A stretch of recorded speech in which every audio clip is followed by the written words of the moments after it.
Tonight on the Invention Laboratory, we discuss sales samples, concept models, and full product samples. When presenting a new concept to an interested party, there are some occasions when a full product sample is just not feasible or even necessary. If you recall from previous episodes, a full product sample is a completely functional representation of your invention with all its supporting materials, the packaging, the branding, and all the specs necessary for mass production. If you need a refresher, head back to episode 4. There are, however, some times when a full production sample is a poor choice as a presentation material. This usually relates to the cost of development, but some issues are even more basic than that. How about the sheer size? Remember the 1950s through the 70s? Sales samples were all the rage because, quite frankly, some things are just too big to fit in traveling suitcases. Small-scale versions of large appliances were mocked up to demonstrate functionality, and the sales samples often operated as intended. This idea led way to concept model development in the R&D industry. Although digital prototypes have their place, some people just need to feel and see it in front of them. We used to make the joke with clients years ago that you wouldn't buy a car from someone who slid a sales sheet across the table and asked you to pull the trigger without a test drive.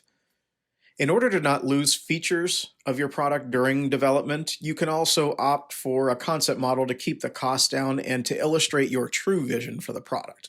Often in full development, you start to lose independent features because they're extremely expensive to integrate, and when you put your sales numbers in front of a manufacturer for the first time, you want them to be as low as possible so that they give you the consideration it deserves.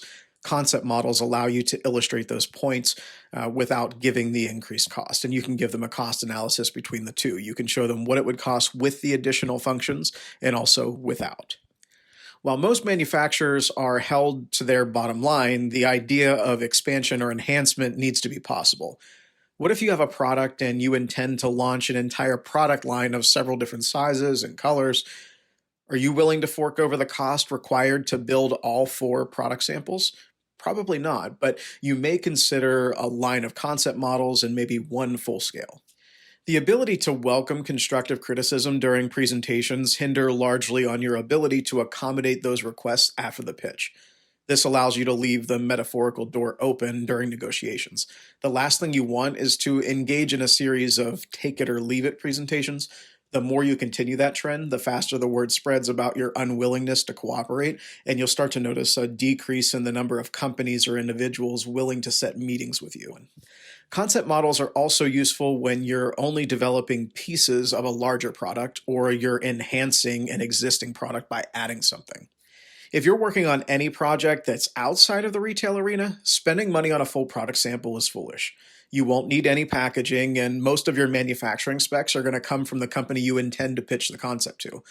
Making a product that requires thermoforming and pitching it to a company that only works with metals and exercise in futility. Sales samples that function as the larger model would are an excellent presentation material because it allows the company to put your product in the hands of their sales staff, and they can see if they can generate interest and orders on the product.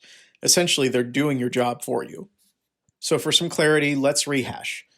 Sales samples are smaller scale versions of a larger product that functions exactly as the full size would if it were in the room with you. Concept models are smaller scale samples of what a product could be if it were made full scale.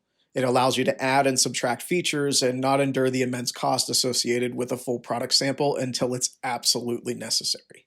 And finally, a full product sample is the culmination of every development process that's generated the final product, in packaging and also ready for mass production at the flick of a switch. So ask yourself, which one of these options is most beneficial to getting you the consideration that you deserve? Is it one style? Is it a combination of several? In the end, your team will have to sit down and make a decision, but for now, at least you know there's more than one way to secure a deal with a company you're interested in partnering with. Thanks for tuning into episode 22, and as always, reach out to me with any questions you'd like to have answered in future episodes. Until next time, take care.